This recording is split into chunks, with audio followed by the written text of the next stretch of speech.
हर साल इंडिया में 3 लाख से ज़्यादा केसेस और पूरे वर्ल्ड में 200 मिलियन से ज़्यादा केसेस इस डिजीज़ से डायग्नोस होते हैं। 50 साल से ज़्यादा उम्र के लोगों में 65% Indians are affected with this disease and out of these 65% Indians 85% are female. And yet, it is under-discussed, under-diagnosed and poorly managed disease just because of the poor awareness. Yes, we are talking about one of the deadliest disease जो धीरे धीरे कई महीनों और कई सालों में अपना presentation देती है. That's why it is called as silent disease. It is osteoporosis. Osteoporosis is a major public health problem globally. किसी भी society, country और community के लिए osteoporosis is not only a source of morbidity and mortality, but it is a major source of financial burden. Osteoporosis से होने वाले fractures को हम fragility fractures बोलते हैं. पूरे वर्ल्ड में अगर बात करें तो हर 3 में से एक फीमेल को और हर 5 में से एक मेल को उनके पूरे लाइफ टाइम में एक बार ओस्टियोपोरोटिक फ्रैक्चर होता है. पूरे वर्ल्ड में एक साल में ओस्टियोपोरोसिस से होने वाले फ्रैक्चर्स का नंबर 8.9 मिलियन है. Now this data is little bit complicated. Let me simplify this for you. इस वर्ल्ड में हर 3 सेकंड में एक फ्रैक्चर ओस्टियोपोरोसिस की वजह से हो रहा है. So now we will discuss what is osteoporosis and क्या फैक्टर्स हैं जो इसके लिए रिस्पॉन्सिबल हैं. सो ओस्टियोपोरोसिस का मीनिंग है osteo means bone and porosis means weakening. That means bones की वीकनिंग को ओस्टियोपोरोसिस कहते हैं.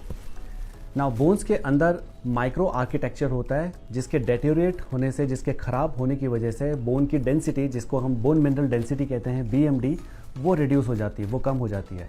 बोन मिनरल डेंसिटी के कम होने की वजह से बोन्स आपकी फ्रेजाइल हो जाती हैं और वो इतनी फ्रेजाइल हो जाती है कि छोटा सा ट्रॉमा भी एक फ्रैक्चर कर सकता है. That's why it is called as fragility fracture. Bones के अंदर 2 तरीके के सेल्स होते हैं जो बोन्स के मेटाबॉलिज्म के लिए रिस्पॉन्सिबल होते हैं, osteoclast and osteoblast. Osteoclast and osteoblast की एक सिंक्रोनस एक्टिविटी चलती है जिसकी वजह से बोन प्रॉपर रीमॉडल करती रहती है टाइम टू टाइम. अगर किसी भी कारण से, किसी भी रीज़न से इन दोनों सेल्स में इम्बैलेंसिंग होती है तो बोन की रीमॉडलिंग नहीं हो पाती है एंड द बोन स्टार्ट्स डेटेरिएटिंग और बोन्स फ्रेजाइल हो जाती हैं एंड लीडिंग टू ओस्टियोपोरोसिस. क्या फैक्टर्स रेस्पॉन्सिबल हैं ओस्टियोपोरोसिस के लिए? आजकल हमारी लाइफ स्टाइल बड़ी सीडेंटरी हो गई है. काफ़ी देर तक बैठना, एक्सरसाइज नहीं करना, विटामिन D और कैल्शियम इनटेक कम लेना, सनलाइट एक्सपोजर का कम होना और increased amount of indoor activities. These all factors are responsible for osteoporosis. Now we will understand a very important concept of peak bone mass. So what is peak bone mass?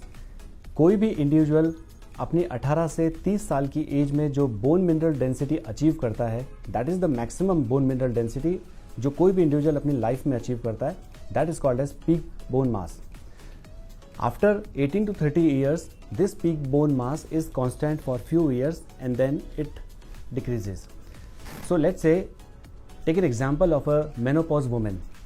एक female की life में 18 to 30 year तक bone mineral density increase होगी और कुछ सालों तक वो कांस्टेंट होगी. जैसे ही मेनोपॉज अचीव होता है तो ईस्ट्रोजन का लेवल रिड्यूस होता है जिसकी वजह से बोन्स वीक हो जाती हैं और ओस्टियोपोरोसिस के चांसेस बढ़ जाते हैं. And this decrease in bone mineral density happens maximum in 5 to 10 years after menopause.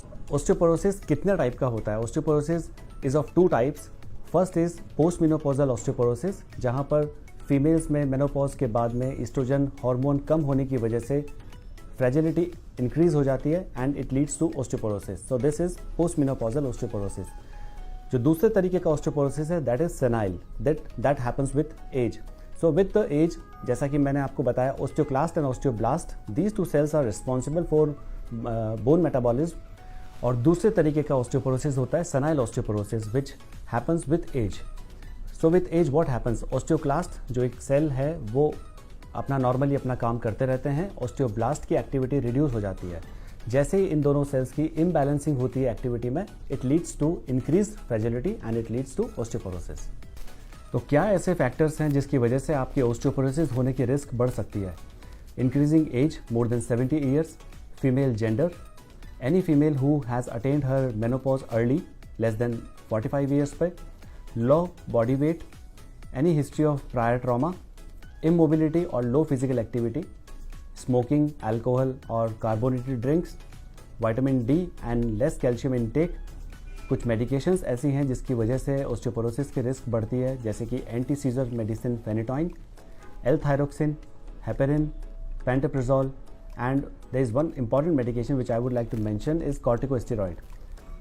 सो अगर किसी इंडिविजुअल ने कोई कॉर्टिकोस्टेरॉइड लिया है जैसे कि prednisone, if he or she has taken prednisone for more than 5 mg for more than 3 months, then he or she is at a risk of osteoporosis. कुछ diseases ऐसी हैं जो ऑस्टियोपोरोसिस के होने के रिस्क को बढ़ाती है, like diabetes mellitus, rheumatoid arthritis, chronic renal failure and any individual who has undergone transplant surgery. So we will discuss now about the clinical features. Most of the time patients को ये पता ही नहीं चलता कि उनको ऑस्टियोपोरोसिस भी है until unless they have a fracture. They may have a lower backache जो ट्रंक एरिया में और लोअर लिम्स में रेडिएट करता है. They can have a progressive spinal deformity, किसी भी माइनर ट्रॉमा से फ्रैक्चर होना, और लॉस ऑफ हाइट. पेशेंट्स को लगता है कि उनकी हाइट कम हो रही है. ये सारे क्लिनिकल फीचर्स हैं जो ऑस्टियोपोरोसिस की तरफ इंडिकेट करते हैं. ऑस्टियोपोरोसिस के लिए क्या इन्वेस्टिगेशंस करवाएं? So friends, to start with, we should always go for basic X-ray. Although osteoporosis के लिए सबसे ज़्यादा सेंसिटिव इन्वेस्टिगेशन है DEXA scan, and DEXA scan को करवाने के क्या क्या इंडिकेशन हो सकते हैं वो हम पहले डिस्कस कर चुके हैं. जिन लोगों में जो रिस्क फैक्टर्स हैं वो रिस्क फैक्टर्स की प्रेजेंस में DEXA स्कैन होना चाहिए. WHO की डेफिनेशन के अकॉर्डिंग T स्कोर अगर लेस देन -2.5 आता है तो that is osteoporosis. If the T score is between -1 to -2.5, that is osteopenia. Now, what is osteopenia?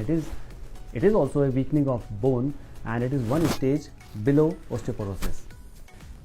DEXA scan करवाने के क्या एडवांटेजेस हैं? Number 1, it tells you about any risk of fragility fracture, and जो individuals already osteoporosis का management ले रहे हैं, treatment ले रहे हैं, तो उनके ट्रीटमेंट को मॉनिटर करने के लिए भी DEXA स्कैन बहुत इंपॉर्टेंट है.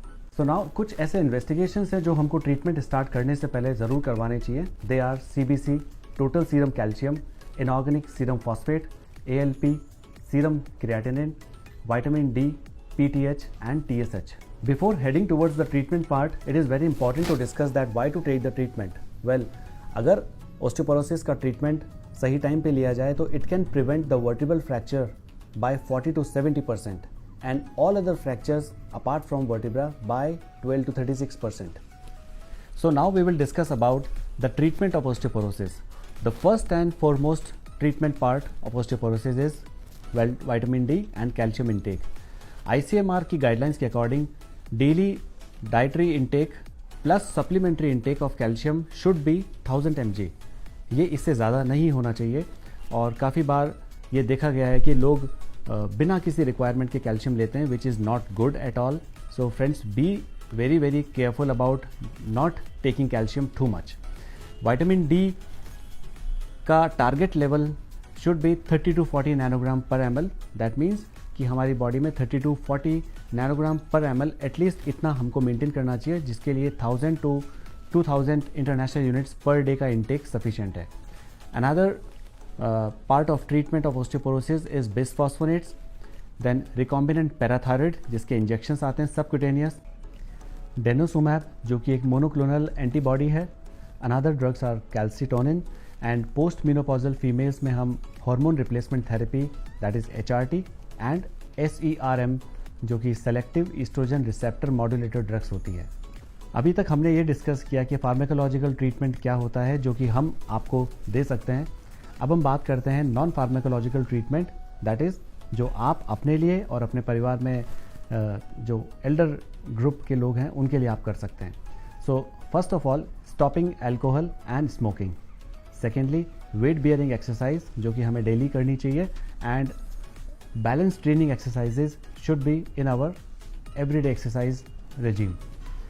Then prevention from fall, because fragility fractures ज़्यादातर गिरने की वजह से होते हैं. तो गिरने से बचना के क्या क्या तरीके हो सकते हैं जो कि हमारे घर में एल्डरली लोगों को काफ़ी हेल्प करते हैं. घर के अंदर जहाँ पे ओल्ड एज लोग रहते हैं वहाँ पे हैंड रेलिंग सपोर्ट होना चाहिए. वॉशरूम में कमोड के पास में ग्रैब बार्स लगाने चाहिए. There should be sufficient light in the washroom. We should give them anti slippery footwears जो कि लो हील के होते हैं। और किसी भी इंडिविजुअल को अगर न्यूरोलॉजिकल प्रॉब्लम होती है, जैसे कि उसको वर्टाइगो हो या आंखों के आगे अंधेरा चाहता है, तो एक न्यूरोलॉजिस्ट ओपिनियन ज़रूर लेना चाहिए। I hope you like this video and I assume this thing that I have done justice with this topic, because my entire aim of making this video was to make aware about this deadly disease which is underestimated, and I hope कि मैं आपको इस चीज़ को समझा पाया हूँ कि osteoporosis क्या होता है, कैसे होता है, किन में होता है, डेक्सा स्कैन की ज़रूरत किन लोगों को होती है, और ऑस्टियोपोरोसिस से बचने के लिए हम क्या कर सकते हैं। Thank you.